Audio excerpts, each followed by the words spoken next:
that journalism has gone through various transformations. Through these years that I've been a journalist, I've had lots of experiences, and the industry has changed. The journey started a very long time ago. This is me. I was 5 years old with my dad, who had a beautiful transistor radio that looked just like that. And he used to have an appointment with BBC Hausa at the time.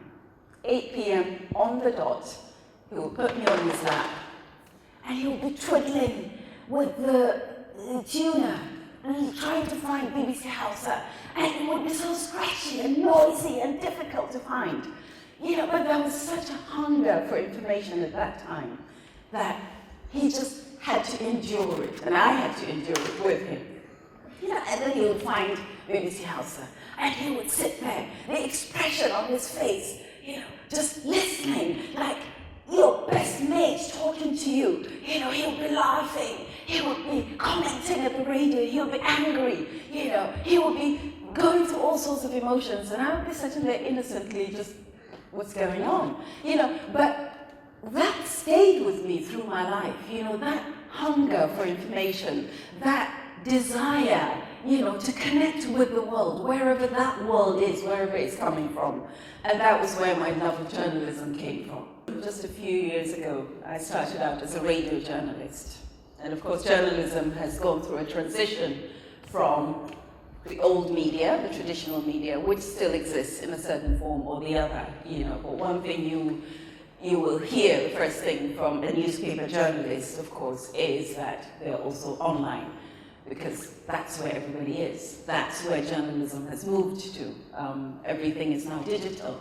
TV is digital, radio is digital, newspapers are digital, and access to them has become very easy, has become accessible to most, if not all people, because they're all online. And that's what I mean by that democratization of access to information. We all have access to information now. The real question is, what do we do with it? You know, what do we do with all those bits of information that come through our day, that come regularly, that we're bombarded with every single day and every time of the day?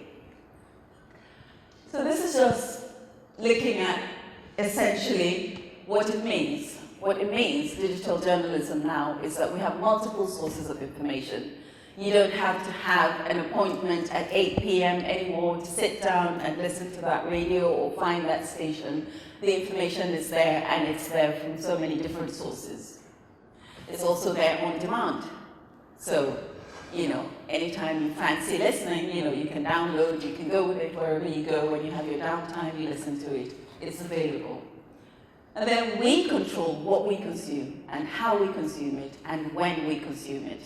Because now it's no longer about, you know, the news is at 9 o'clock and you have to watch it at 9 o'clock. No, you can watch it wherever you want to. And you can watch it in bits, you can watch it in segments, you know, whatever. So information has become much more readily available. Information has become democratic.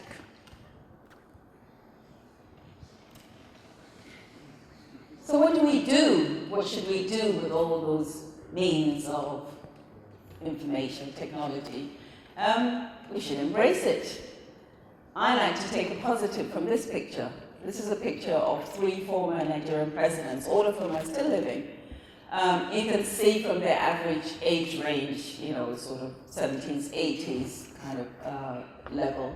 But what is really admirable is that they're willing to explore, they're willing to investigate, they're willing to see what this new technology has to offer.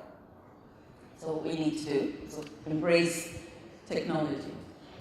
So what I'd like to do is just look at a few case studies of models and access to information around the world, and maybe pose the question, which one is the best model? So the first type of model is the United States, which is the so-called free world. You have multiple sources of information. Everything is opened up. You can access the information. You can have Fox News, you can have Breitbart, you can have CNN, you can have whatever you want. And then, of course, you can have the international stations that also broadcast in American airspace. But what does that mean? What are you doing with that information? How is that information controlled? It's controlled in various ways. It's controlled in either through information management, through public relations, through citizen education, and then of course through surveillance, because there are also laws that govern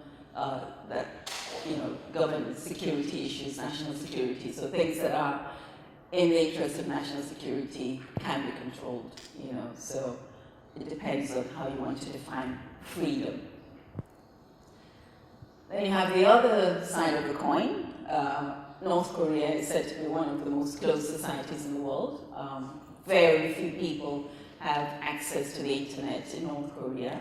If you do, you have to be a very senior, high-ranking government officer, or have a sort of sign-off, or be a diplomat, therefore not North Korean. But for an average citizen, you can't have access to the internet.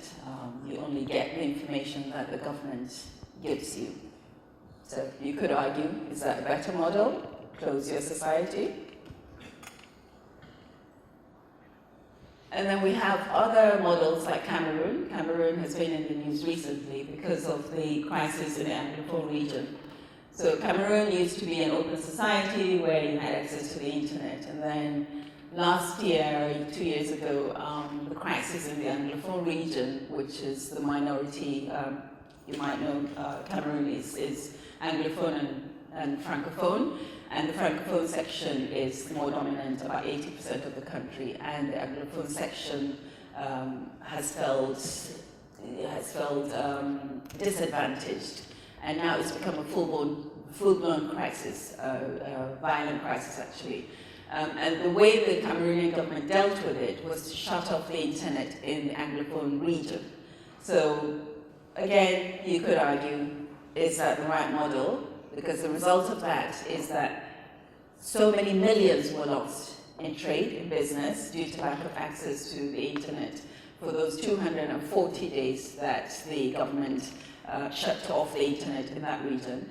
And in addition to that, now that it's opened up, it didn't stop the crisis anyway. The violence still continues. The problem is still there.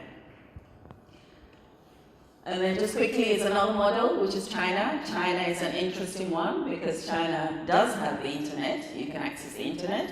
But what China has done is to come up with its own social media sites.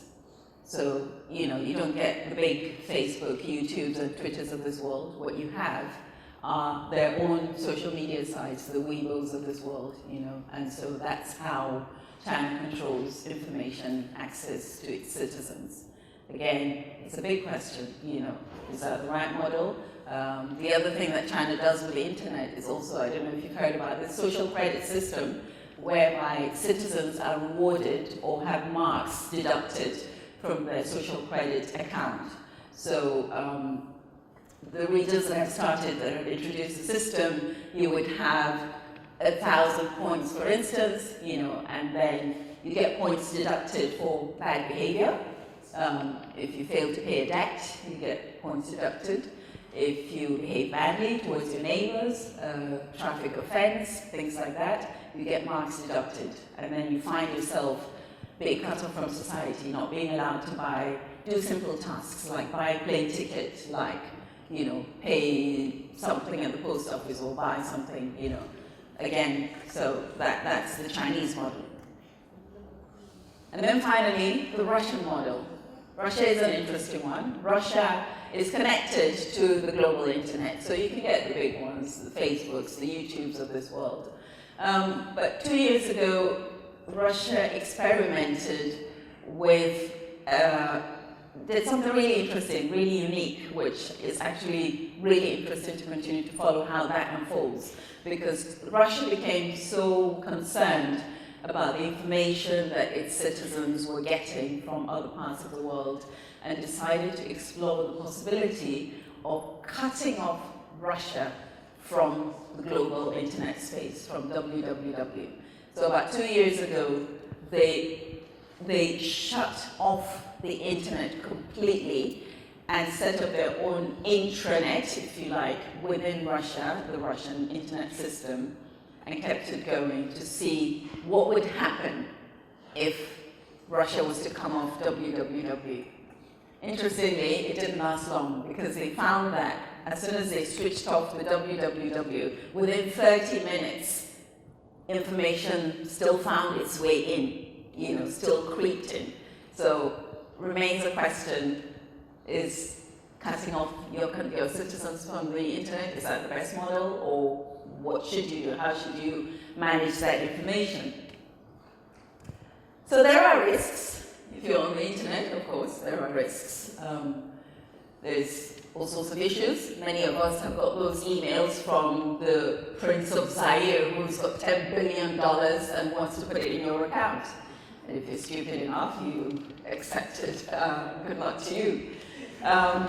So, there are all those risks. There are risks to privacy. Your data can be hacked or even sold, as we've seen with a number of big company scandals that have sold off people's data without their knowledge or permission. There is so much information that's coming in. Your own information could get drowned. So how do you cut through what you want to say to the world, or how you want to position yourself as a company, as an individual, as a government? How do you want to position yourself in that world?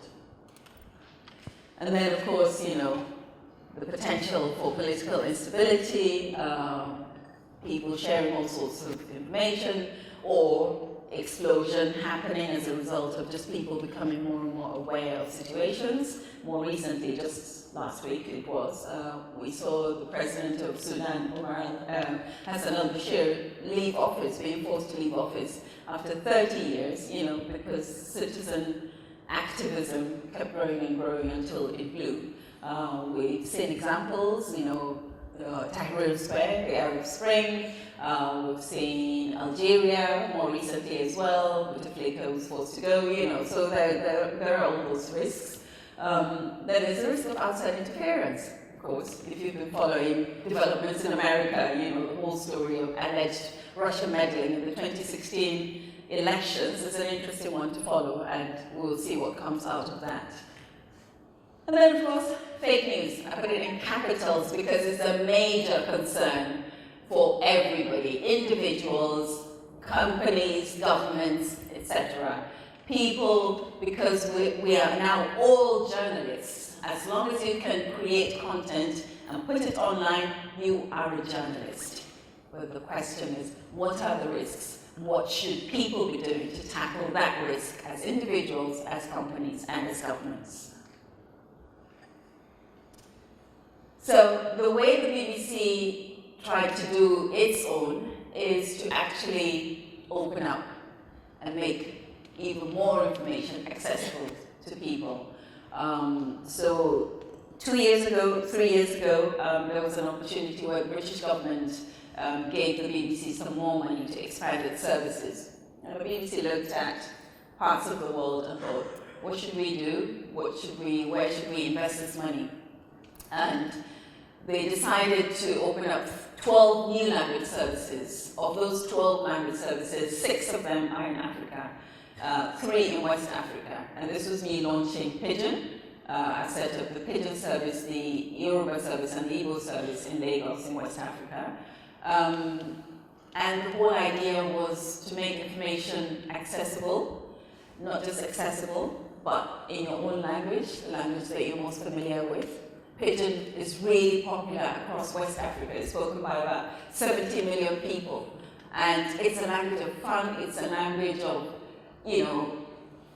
camaraderie among the young people, and so it made sense to start the Pidgin service, and the response was just phenomenal, now it's such a successful service that's growing. And then the other key thing about the services is, they make them digital. These are the first language, fully digital language services that the BBC has set up.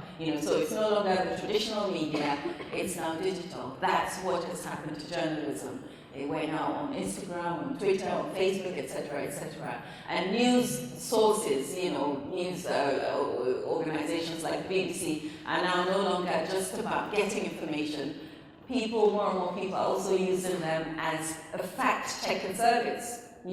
So people would still see on their Twitter feed or WhatsApp, whatever, some news, but they would still want to come to credible organizations like the BBC to say, can I check, is that true? Has it been published by the BBC?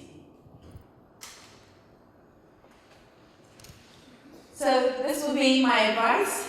At the end of the day, we shouldn't be ostriches. The world is changing around us, we can't run away from it, and therefore, best not to bury your head in the sand, as the saying goes. Best to invest in looking around you, seeing what is happening, identifying all those changes and where you fit in as an individual or as a company or whatever. And I'd like to end with these words by Kofi Annan, who says, knowledge is power, information is liberating, education is the premise of progress in every society and in every family. So my theory, as an educator, as a journalist, as a communicator, is that we all deserve access to information.